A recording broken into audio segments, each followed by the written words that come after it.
Okay, so we just got the news that the Montreal Canadiens have signed Anderson to a contract. And this is big. Oh my goodness, this is...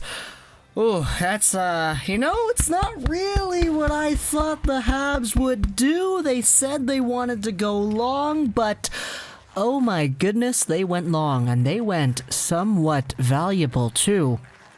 The Montreal Canadiens have re-signed forward Josh Anderson to a 7-year contract worth, if we do the math, multiply that out, it's worth $38.5 million in total, so an average annual value of $5.5 million a season. Oh man, that's big.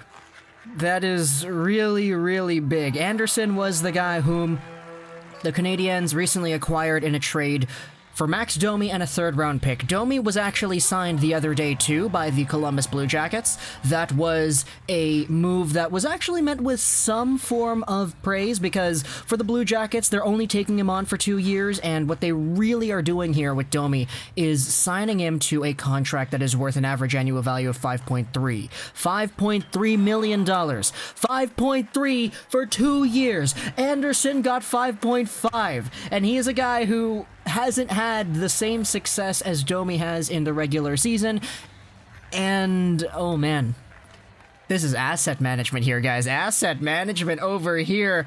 Anderson is older than Domi. Anderson has been out more than Domi has been.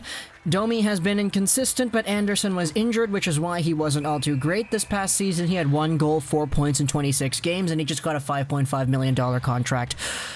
That'll give him that money every year for 7 years. Okay. This is a risk here, guys. I'm not going to say that Bergevin is an absolute loser or anything like that. I don't want to bring out the hyperbolic negative statements just yet. But I will say this is a huge risk. Because next year, if Josh Anderson is not able to get back to that 27-goal form, if he isn't able to become a guy whom the Canadiens thought they were getting, a big goal-scoring winger that can help themselves out on the boards in front and support the small forward core around him, this could become one of the worst contracts the Habs have on their roster if it doesn't work out. If this guy isn't able to reform, if this guy continues getting injured, or if he doesn't step up to the plate in the same way he did in 2018-19. This is a huge risk, because 7 years is a long, long time. And I know we had word from the media saying that Max Domi, if he was still in Montreal, he would not have signed a 2-year deal. He only would have signed a 1-year deal.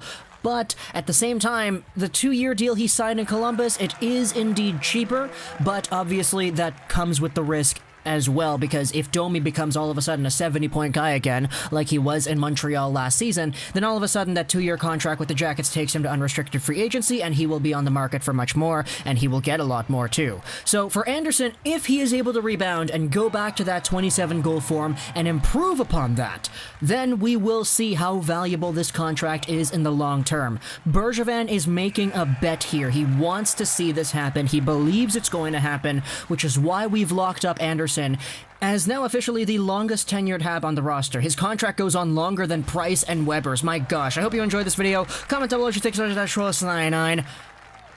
and bye.